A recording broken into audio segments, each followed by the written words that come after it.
Tem um bairro no Rio de Janeiro chamado Barra de Guaratiba. Barra de Guaratiba. É um bairro distante, fica na zona norte da cidade, a caminho da Restinga de Marambaia, vizinho de Guaratiba, Vargem Grande, Recreio dos Bandeirantes, que é longe. Recreio dos Bandeirantes é longe lá, mas é vizinho. E a Barra de Guaratiba fica a 60 quilômetros do centro do Rio de Janeiro.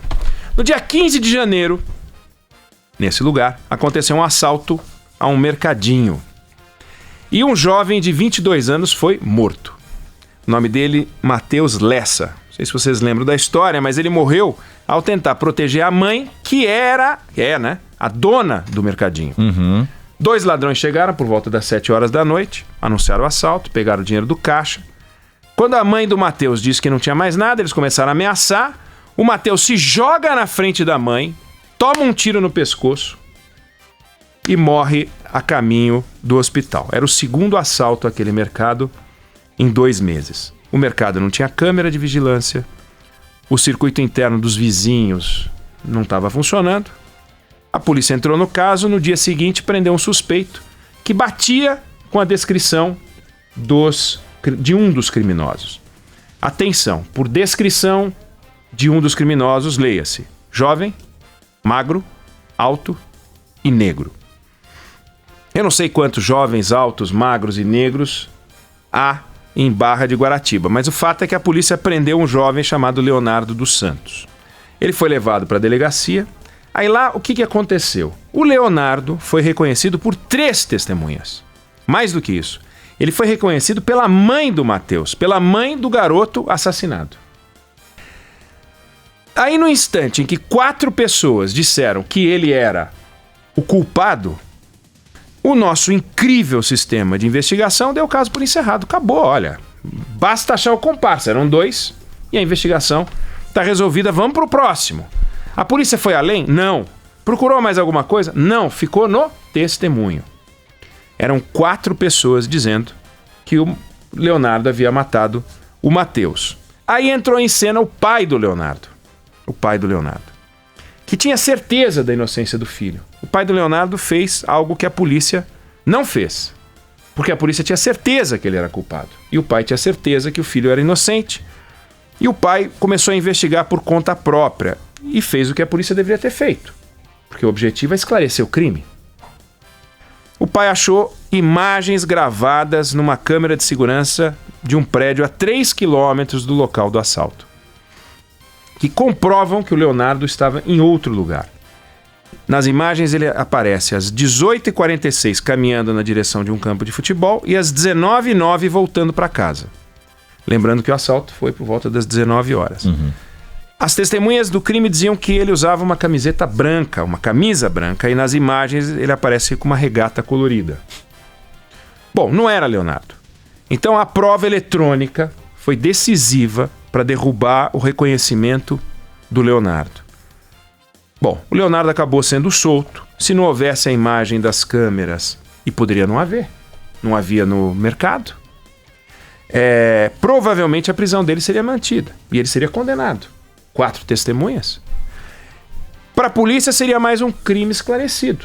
Bacana, esclarecemos mais um. Aí numa eventual rebelião, numa prisão onde ele seguramente estaria, e se ele fosse assassinado e alguém dissesse, puxa, que injustiça, diriam assim: tá com pena, leva para casa. É assassino, é culpado, tá lá. Se tá lá, é assassino.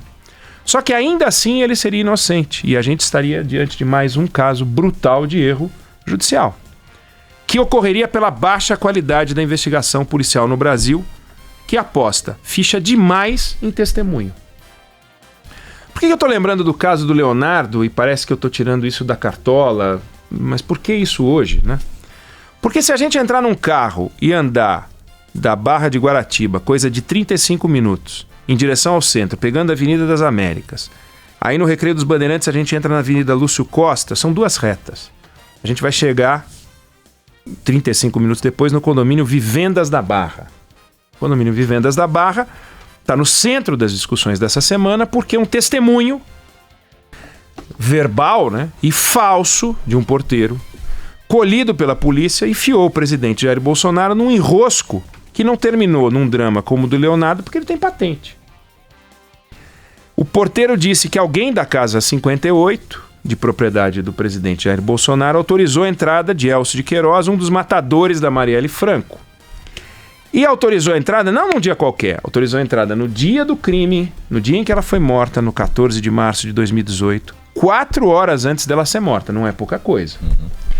O porteiro foi mais longe. Ele disse que ligou para a casa de Bolsonaro e que alguém com a voz do seu Jair autorizou a entrada. E quando ele verificou que o visitante não foi para a casa do seu Jair, mas foi para a casa do Rony Lessa, que é o comparsa do Elcio de Queiroz, ele liga de novo para a casa do Bolsonaro.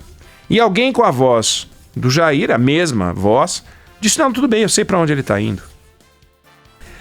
Bom, é muito grave, com base num testemunho. Isso virou uma confusão. Como essa prova testemunhal pode ter prosperado, pode ter sido levada a sério, se esse caso permite a análise de 2 registros eletrônicos que desmontam essa versão? A exemplo da câmera que salvou o pobre do Leonardo. Um deles é o registro eletrônico do computador do condomínio que grava todas as chamadas e que mostra que o porteiro pegou e ligou para a casa do Rony Lessa. E o Rony Lessa atendeu e autorizou o Elcio Queiroz a entrar. E não tem nenhuma chamada neste horário para a casa do presidente Bolsonaro. Mas tem o outro registro eletrônico, estou chamando assim para simplificar, que são os registros da Câmara dos Deputados. Tem imagem dele lá, tem o registro dele de presença em Brasília.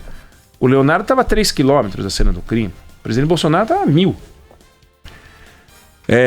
Aí vem a questão. Tanto no caso do Leonardo quanto no caso do Bolsonaro, os dois tiveram o nome envolvido numa história de homicídio, no caso do Leonardo, de latrocínio, por obra de testemunhos. E os dois são inocentes. Os testemunhos é que são furados. O processo penal, ele foi criado para quê? Para que você busque a verdade. É para isso que serve o processo penal. Para que o ser humano investigue outro em busca da verdade. Não é para condenar, mas para esclarecer o caso. Acontece que o meio de obtenção de prova mais comum no Brasil é o testemunho. É assim que a polícia trabalha. Ela pega o testemunho e enjaula, pega o testemunho e enjaula. A gente tem celular, tem computador, tem câmera, mas ainda assim, a força do testemunho, por tradição da polícia, é muito forte. E o valor do testemunho usado pelo Ministério Público é também muito forte. E a força condenatória do testemunho é muito forte. É duro você usar a palavra esclarecimento de um crime quando o esclarecimento de um crime coloca alguém que não é o criminoso na cadeia com base num testemunho. Muitas vezes o testemunho é o único meio de obtenção de prova. É possível que seja, em vários casos é. Mas aí, quando você tem outras formas de obtenção de prova, a preguiça impera. A tradição, a falta de vontade, aquela passividade, aquela esculhambação tradicional.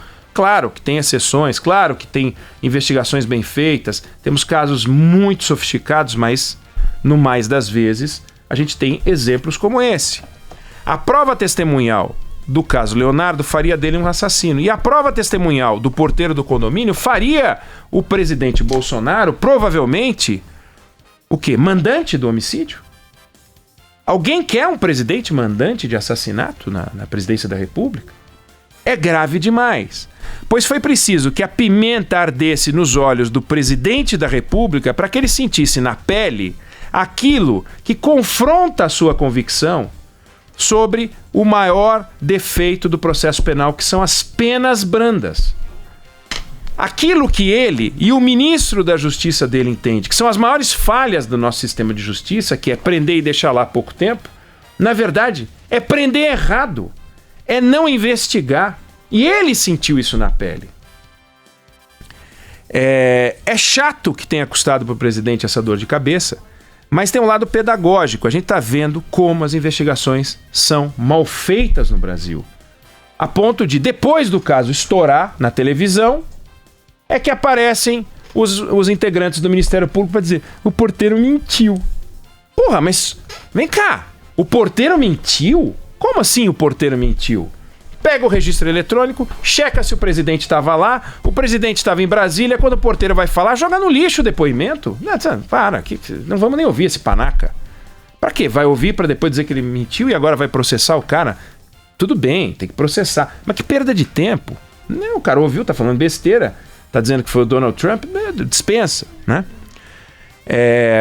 O fato é um depoimento tosco que integra um processo rumoroso. Imagina, hein? Veja só, é o processo mais rumoroso do Rio de Janeiro envolvendo o presidente da República. Imagina se tem esse nível de depoimento num processo desse quilate, imagine nos Leonardos, nos vários casos de Leonardos que tem espalhados pelo Brasil. A gente não sabe o que o porteiro teria a ganhar mentindo. A gente não sabe o que as testemunhas teriam a ganhar reconhecendo errado o Leonardo. Mas o fato é que ele mentiu, o fato é que eles reconheceram errado. E o fato é que tem várias pessoas que são presas pela ação de testemunhos e mais, pela ação de delação. E na delação, aí sim a pessoa tem algo a ganhar. Porque a vida dela fica melhor depois de delatar do que estaria se ela não delatasse. Não de antes de ser presa, mas se ela não delatasse. Tomaria um cana enorme. Eu ia falar outra coisa. Mas o fato é o seguinte: os testemunhos devem ser usados como produção de prova?